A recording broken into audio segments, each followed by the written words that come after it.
या बीड जिल्ह्याचं पोलीस प्रशासन कोणाच्या मनावर चालतंय आणि कोणाच्या नाही। एका आमच्या बांधवाचा खून होतोय। का खून होतोय? कोणीतरी अल्पसंख्याक गरीबाच्या पोराला 30-40 जण मारत होते आणि तो मधी गेला, म्हणून त्याचा मधी गेल्याचा राग मनात धरून डायरेक्ट खून केलाय। आणि आज 2 दिवस होऊन गेलेत।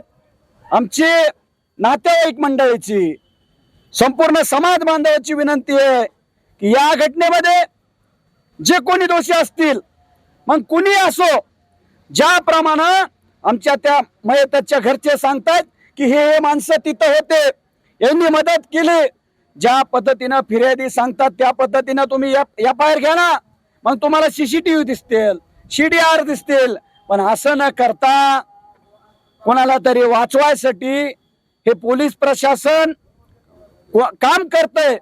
पण माझी विनंती आहे, या जिल्ह्याचे SP कर्तव्यदक्ष SP साहेब अत्यंत चांगले SP आहेत, त्यांना विनंती आहे, या केज पोलीस स्टेशनच्या सर्व स्टाफला विनंती आहे, तुम्ही जर कोणाला वाचवण्याच्या भानगडीत पडताल, तुम्ही जर कोणाला वाचवताल तर तुमचा स्वतःचा बळी जाईल। याच्यामध्ये तुम्हाला सस्पेंड व्हावं लागेल, निलंबित व्हावं लागेल। त्याचं कारण असं आहे की आता आम्ही कसल्याही प्रकारे माघार घेणार नाहीत।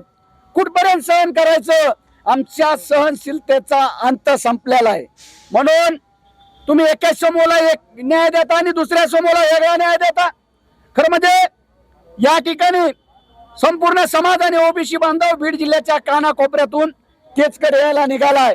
परंतु आम्हीच सांगतो की थोडं थांबा, पोलीस प्रशासन वेळ मागतंय, आपल्या म्हणण्याप्रमाणे गुन्हा दाखल करून घेणार आहे। आणि जर नाही घेतलं तर उद्या 11 वाजेपर्यंत या ठिकाणी हा केज तालुका बीड जिल्हा बंद असेल आणि याचे होणारे परिणाम आणि संपूर्ण समाज बांधव या ठिकाणी गोळा होणार आहे। जो काय परिणाम होईल तर याची सर्व म्हणजे जिम्मेदारी पोलीस या ठिकाणी केज पोलीस स्टेशनचं प्रशासन आणि त्यांच्यावर असेल। राज्याचे गृहमंत्री देवेंद्रजी फडणवीस साहेब, खरं म्हणजे तुमच्याबद्दल काय बोलाव आम्हाला कळायला मार्ग नाही। स्पष्ट सांगायचं झालं तर या समाजावर, OBC समाजावर सातत्यानं अन्याय होतोय आणि तुम्ही त्या गृहमंत्री आहेत, या सगळ्या लोकांनी तुम्हाला मतदान दिले, त्याच्या उपकाराची परतफेड करताय काय? त्यामुळं तुम्हाला विनंती आहे की आता मी सांगितल्याप्रमाणे सर्व या OBC समाज बांधवाच्या सहनशीलतेचा अंत संपला। गेल्या 3 वर्षापासून आम्ही जे भोगतोय, बारक्यातल्या बारक्या माणसाला जे भोगावं लागतंय, आणि कुणीतरी 2 दणदांडक्या लोकप्रतिनिधींनी सांगायचं, ते पोलीस प्रशासनाने ऐकायचं, हे आता बाद झालं पाहिजे। आमची मागणी आहे की आम्ही असं काय उगाच कोणाचे गुन्हे दाखल करा किंवा कोणालाही म्हणणार नाहीत याचं नाव घ्या त्याचं नाव घ्या। जे होते ते, ज्यांनी मदत केली, ज्याची गाडी होती, ज्यांनी पोलीस प्रशासनाला फोन केलाय, या सर्वांना त्यामध्ये घ्यावा।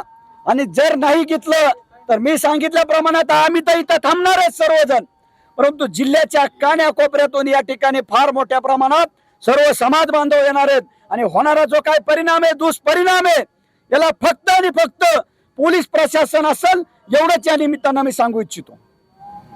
अजून प्रेत दवाखान्यातच आहे, आता उद्याची तुमची काय भूमिका राहील? त्यांनी आपल्याला उद्याचा 11 वाजेपर्यंत टाइम मागितलेला आहे। उद्याची आमची भूमिका ही राहणार आहे, सगळ्या नातेवाईकाचं, ग्रामस्थाचं, सर्वांचं ठरलंय। उद्या आम्ही त्या ठिकाणची ते प्रेत डेड बॉडी या ठिकाणी पोलीस स्टेशन मध्ये घेऊन येणार आहेत, कारण उद्या हजारोच्या संख्येने जिल्ह्याच्या कान्याकोपऱ्यातून लोक येणार आहेत।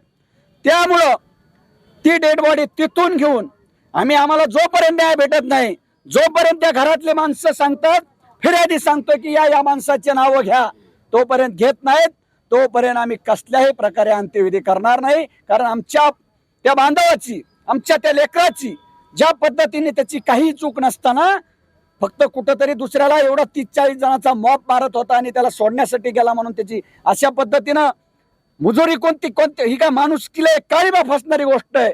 म्हणून जर आम्हाला न्याय नाही भेटला, आमच्या म्हणण्याप्रमाणे नाही झालं, तर या ठिकाणी आम्ही उद्या तिथून डेड बॉडी आणून या पोलीस स्टेशन मध्ये ठेवणार.